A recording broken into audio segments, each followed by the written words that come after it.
কথা বলেন না কেন? দুনিয়া কারে থাকতে দিছে বেটা? সাদ্দাত কই? নমরুদ কই? ফেরাউন কই? কারুন কই? পৃথিবীর জালেমরা কই? সম্পদের লুভিরা কই? দুনিয়াদাররা কই? বলো মিয়া, বলো কই? কেউ টিকছে দুনিয়া? কেউ টিকছে? আমরা কিতাবে পড়ছি ভারতের দিল্লির এক বাদশাহ ছিল শের শাহ। শের শাহ 40 বছর একটানা যুদ্ধ করছে এই রাজত্বের জন্য, দিল্লির রাজত্বের জন্য। ওনার বয়স যখন 65, তখন উনি দিল্লির বাদশাহী পুরা পাইছে। সেদিন পাওয়ার পরে একদিন আফসুস করে বলতেছে, হায় দুনিয়া, তুই আমারে যখন ধরা দিলি তখন আমার কবরে যাওয়ার সময় হয়ে গেল। মানে আজ 40 বছর মেহনত কইরা দুনিয়া যখন বাদশাহী নিলাম, তখন আমার কি শুরু হয়ে গেল? কবরে যাওয়ার টাইম। দুর্বল হয়ে গেলাম তখন। দুনিয়া মনি, দুনিয়া বড় ধোকা দেয়। সব গুছাইয়া দুনিয়ারে সাজাইবার পরেও, সব ক্লিয়ার হবার পরেও, এ বাড়ি দাড়ি বিল্ডিং টিল্ডিং এর কাম সব গুছাইয়া সারলে আমার বড় ভাইয়ের বিবি, আমার বড় ভাই আলহাজ হযরত মাওলানা মাহবুবুর রহমান আশরাফি, তার বিবি আমার বড় ভাবি, মায়ের মতো যিনি আমগরে আদর করছিলেন, নতুন বিল্ডিং করছে, অনেক কষ্ট করে কোন রকমের রুমডি ঠিকঠাক করে উঠছে। এরপরে আপনার বুধবার দিন নতুন ঘরের বাজার করছে, চাল ডাল তেল সব কিনা, চালগুলো সব ড্রামের মধ্যে পড়ছে, তরকারি ফ্রিজে কুইটা রাখছে। বৃহস্পতিবার দিন স্ট্রোক করছে, শুক্রবার দিন জুমার নামাজের সময় কবরে চলে গেছে।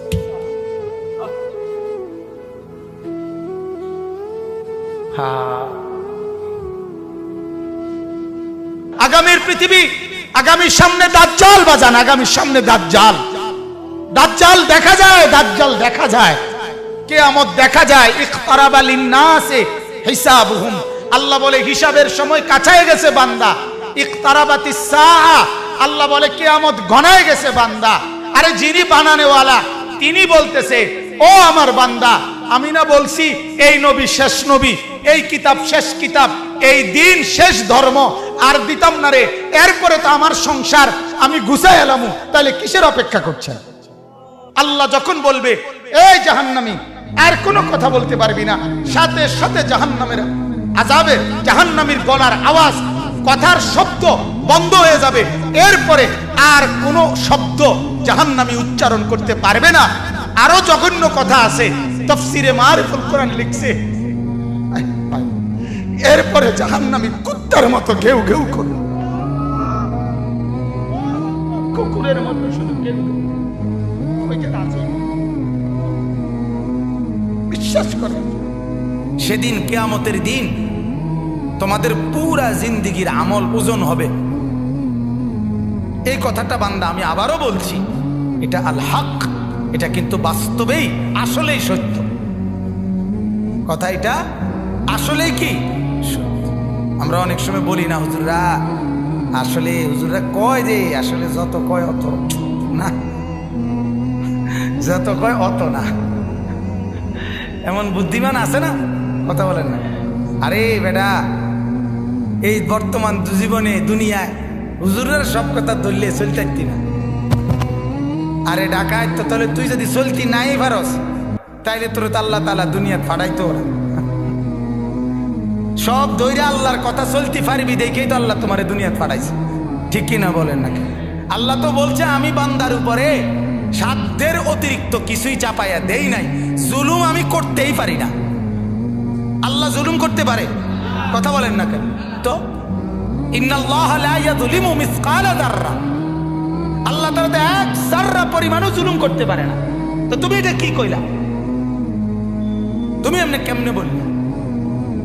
এই কারণে আল্লাহ তাআলা যেন এটা আবারও বলছে মায়া করে, আল্লাহ মহব্বত করে বলছে, বান্দা শোন, কথাটা ফালাই দিস না, কথাটারে উড়াইয়া দিও না।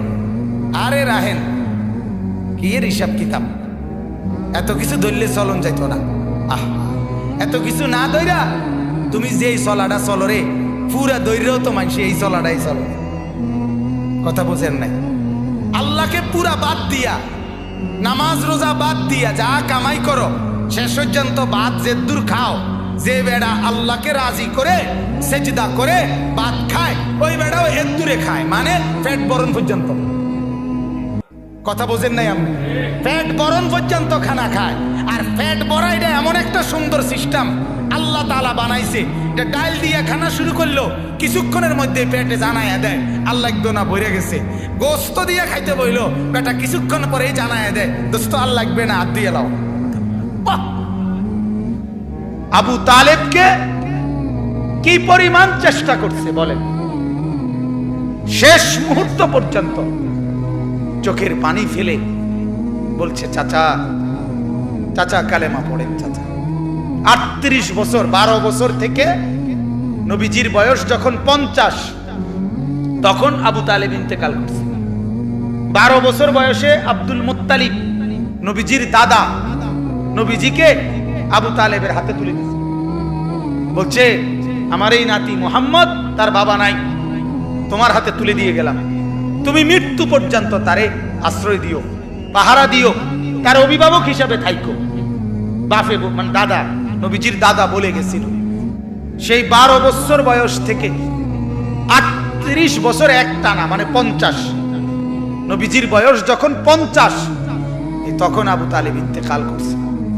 38টা বছর এক টানা যে নবীজির পাশে ছিল, আল্লাহ নবী সাল্লাল্লাহু আলাইহি সাল্লামের কি পরিমাণ খেদমত করছে, এই লোক সেবা করছে, আশ্রয় দিছে, অভিভাবক হিসাবে পাহারাদারি দিছে, নজরদারি রাখছে। মক্কার কুরাইশরা চূড়ান্ত ভাবে রাসূলুল্লাহ সাল্লাল্লাহু আলাইহি সাল্লামকে চূড়ান্ত ভাবে কোনোদিন হত্যা করার সিদ্ধান্ত আবু তালেব থাকাকালীন নিতে পারে নাই।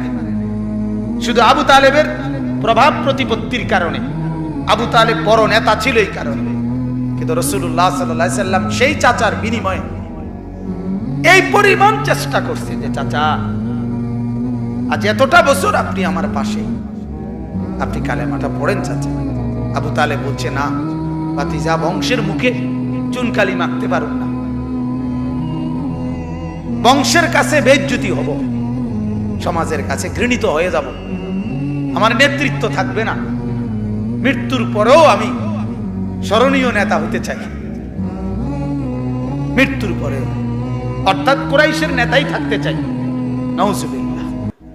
আল্লাহর নবী সাল্লাল্লাহু আলাইহি সাল্লাম তখন বলছে চাচা এক কাজ করেন, তাইলে কানে কানে বলেন, কানে কানে কালেমাটা কানে কানে শুনান, আমি কসম করছি আমি হায়াত থাকাকালীন জগতের কাউরে কোনোদিন বলবো না আপনি যে ঈমান আনছেন, শুধু হাসরের মাঠে আমার আল্লাহর সামনে সাক্ষী দেব আমার চাচা ঈমানদার ছিলেন।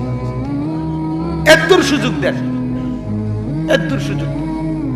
আবু তালেব বলছে না ভাতিজা, জানাজানি হয়ে যাবে, গোপনে বললেও জানাজানি হয়ে যাবে, বলবো না।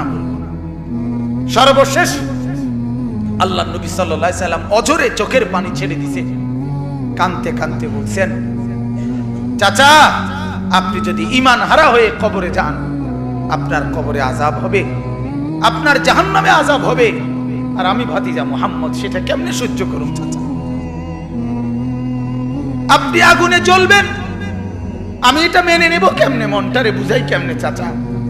এই জন্য না এত বেশি আহাজারি করতেছি চাচা, আপনি পড়েন না কালেমা। আবু তালেব তখন বলছে আন-নারু খায়রুম মিনাল আর। নাউজুবিল্লাহ।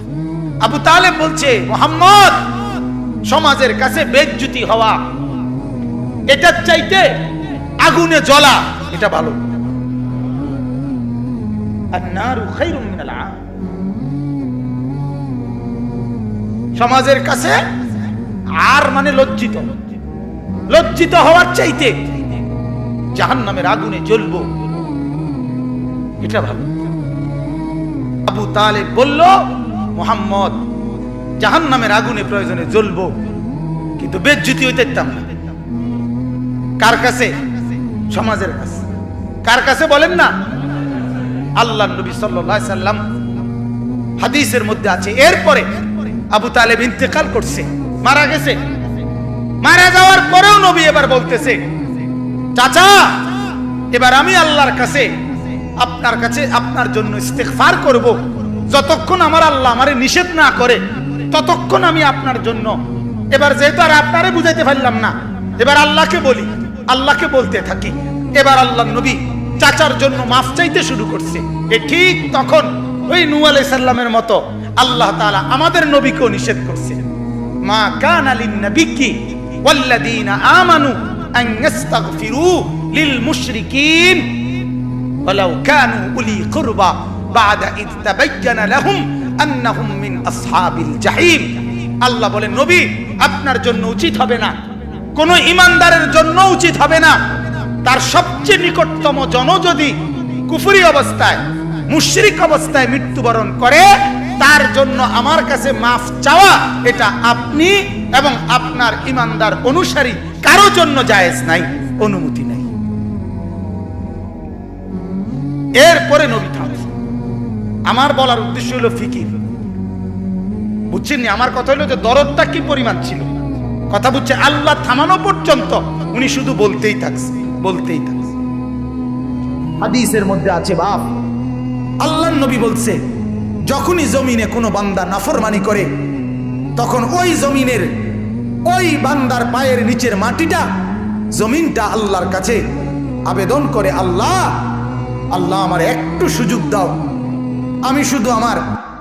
আমি একটা শুধু গড় দেমু, আমার নিচের মাটিটা উপরে উঠামু, উপরের মাটি নিচে নামামু, শুধু ওই লোকটা যেরকম বিছনায় এপাশ ওপাশ করে আমি আমার জমিনটাকে একটু এপাশ ওপাশ করবো, আমার নিচের মাটি তুলবো, উপরের মাটি নিচে নামাবো, আল্লাহ এরে নিয়া আমি শুধু একটা উল্টানি দিতে চাই, তুমি আমার অনুমতি দাও।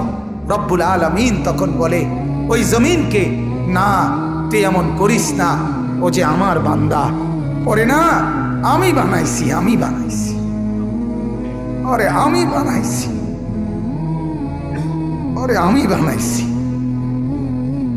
এই জমিন আমি কায়নাত আমার হুকুম দিয়ে বানাইছি, আর ওরে আমি হাত দিয়ে বানাইছি, আমার হাতে বানাইছি, আর নাক আমি লাগাইছি, আর চোখ আমি লাগিয়েছি, আর কান আমি লাগিয়েছি, আর হাত আমি লাগাইছি।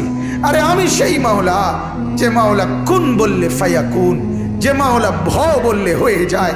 ওরে বানাইতে এভাবে করি নাই, 9 মাস পরে আর মায়ের পেটে রাইখা আমি নিজের হাতে ড্রয়িং করছি, নিজের হাতে। একবার নাক লাগাইয়া 100 বার দেখছি, ঠিক মতো হয়েছিনি।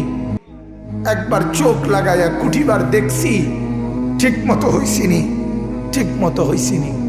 এইভাবে 9 মাস আমি তারে যত্ন করে সাজিয়ে, সুম্মা আনশানাহু খালকান আখার, আমি তার এক মানুষ বানিয়ে এরপরে মায়ের পেট থেকে আমি বের করেছি। যাকে আমি এত যত্ন করে বানাইছি রে, তারে এত অল্পতে কেমনে মেরে ফেলি? না তুই একটু ক্ষান্ত হ, দেখি না ও তওবা করে কিনা, ও ফিরে আসে কিনা, দেখি না।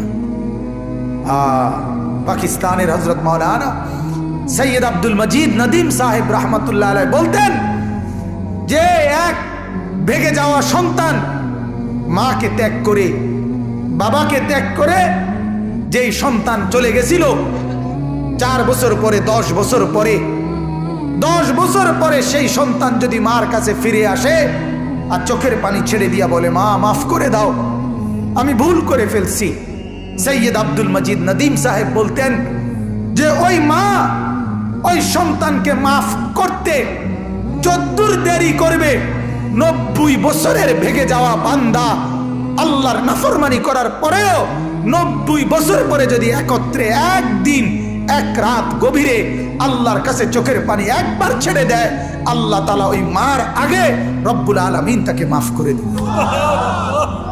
এমন যিনি, তার নাম আল্লাহ।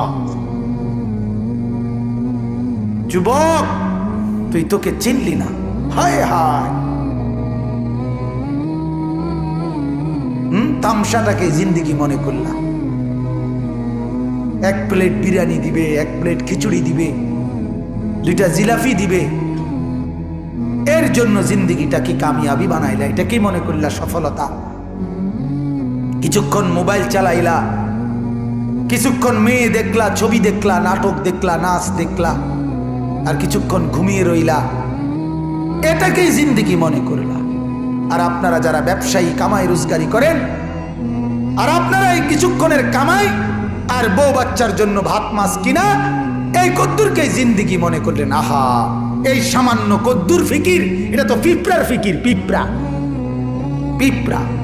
আমাদের বাংলাদেশের একজন শ্রেষ্ঠতম আলেমে দ্বীন, গবেষক আলেম ডক্টর আফম খালিদ হোসেন, অনেক বড় মাপের আলেম এবং জ্ঞানী গবেষক, উনি বলছেন এক পিঁপড়া সামান্যটুকু খাবার খায়, হ্যাঁ, কিন্তু এরপরও সে জমা করে রাখে। এক হাতি 250 কেজি খাবার প্রতিদিন খায়, একদিন 90 লিটার পানি প্রতিদিন খায়। উনি বলছেন কিন্তু কোনোদিন হাতি সে পরবর্তী বেলার খাবার কান্দে কইরা তার কাছে নিয়ে আসে না। সে এরপরে প্রতিদিন মাওলার উপরে তাওয়াক্কুল করে থাকে। রব্বুল আলামিন 250 কেজি খাবার প্রতিদিন তার কাছে পৌঁছায় দেয়। হযরত বলেন এক সাগরের তিমি এক লোকমায় যেই খাবার খায়, এক লোকমা 200 শক্ত সামর্থ্য জোয়ান যুবক গোস্ত ভাত খাইয়া একবারে যা খাবে, এই সাগরের তিমি এক লোকমায় তার চাইতে বেশি খাবার খায়। সাগরে কত লক্ষ তিমি, কি পরিমাণ খাবার মালিক সরবরাহ করতেছে। তাইলে তুমি কেন এত পেরেশান হইয়া গেলা? তুমি কেন পেরেশান হয়ে গেল? ছেলেটাকেও কামে লাগাই দিলা, মেয়েটাকেও কামে লাগাই দিলা, ফুতের বউরও কামে লাগাই দিলা, নিজেও কামে লাগাই দিলা। কেউ কাউরে জিজ্ঞাসা করো না, কিরে বাবা তোমার নামাজ পড়ো না কেন?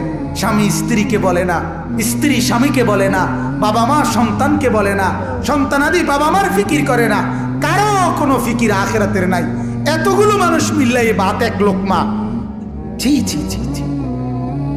অথচ রব্বুল আলামিন যেটা বললেন যে আমি একমাত্র মুখাপেক্ষী, আমার কাছে সবকিছু মজুদ আছে। তুই বান্দা চাইলে তুই একজন না, লাউ আন্না আউয়ালাকুম ওয়া আখিরাকুম ওয়া ইনসাকুম ওয়া জিন্নাকুম ওয়া যুকুরাকুম ওয়া উনুসাকুম, আল্লাহ বলে তোদের প্রথম ব্যক্তি, শেষ ব্যক্তি, পৃথিবীর শুরু এবং শেষ সব লোক যদি একত্রিত হয়, পুরুষরাও নারীরাও ছোটরাও বড়রাও মানুষরাও জিনরাও যদি একই মাঠে জমা হয়ে আমার কাছে যার যা লাগবে তা চায়, আল্লাহ বলেন লা আতাইতু কুল্লা ওয়াহিদিন মাসআলাতাহু, সবার চাওয়া আমি ওইখানে রাখকেই পূরণ করে দেব। মা নাফিদাত মিন খাজাইনি শাইউন, আমার ভান্ডার থেকে এক ফোঁটাও কমবে না। এমন যিনি তিনি আল্লাহ। তাকে ছেড়ে কোথায় দৌড়াচ্ছেন? আল্লাহকে ছেড়ে কোথায় যাচ্ছেন? আল্লাহকে ছেড়ে কোথায় গেলেন? যুবক, আল্লাহকে ছেড়ে কোথায় গেলা? নামাজ না পড়ে নর্তকী দেখে লাভ কি হয়েছে পর্যন্ত বলো না একবার। ওই মাদেরকে বলো না, মা এই পর্যন্ত বেপর্দা হয়ে যত মহিলা পুরুষকে দেখাইলা, মা কে তোমারে কয় টাকা চাঁদা দিছে এই পর্যন্ত? 2টা পয়সা তোমারে কোনোদিন দিছিনি, চাইয়া না গেল যা। কথা বোঝেন নাই? তোমারও তো দেখে গেল, কিন্তু দ্বিতীয় পয়সা তো দিল না। কি পাইলা? পাইলাটা কি দুনিয়ায়? অবুঝ মানুষ বুঝতে চায় না, অবুঝ সন্তান বুঝতে চায় না। তার সমস্ত দুশ্মনী নামাজের লগে, তার সমস্ত দুশ্মনী আল্লাহর সাথে। সে তার একটা বন্ধু, সামান্য একটা বন্ধু, তার এই সামান্য পরিচয়, তারও মন রক্ষা করতে সে রাজি, কিন্তু সে তার মালিকের মন রক্ষা করতে রাজি না। হায় হায় হায়, কি শক্ত পাষাণ। আল্লাহ আমাদেরকে বুঝ দান করেন। আল্লাহ আমাদেরকে, মহিউদ্দিন ভাই অগরে খাওয়াই এলাম না, ওই যে যারা শিক্ষার্থী আছে, ওই যে পিছনে যারা নিচে ওরা ডাক দিয়া বলে, ভাই তোমরা খানার লেগে যারা ঘুরতে আছো খাওয়াই এলাম এগরে যান। কোন ওরা এই শিক্ষার্থী আছে, এটাই আমাদের দেশের নিয়ম। আমরা গ্রামে একতে আপনার মানুষের বাড়ির থেকে খুঁজতো, তো তার লগে একটা ছোট ফোলা আসিল। ওই বাড়িওয়ালারা দেরি করলে হেঁটে হেঁটে পুতরে খোঁচা দিত, দিলে হেঁটে শিক্ষার দিয়ে উঠতো। তো আবার হেঁটেই কইতো, এই বেকুবের মতো শিক্ষার, তার আইয়ের সাথেই হতো। কথা বোঝেন নাই?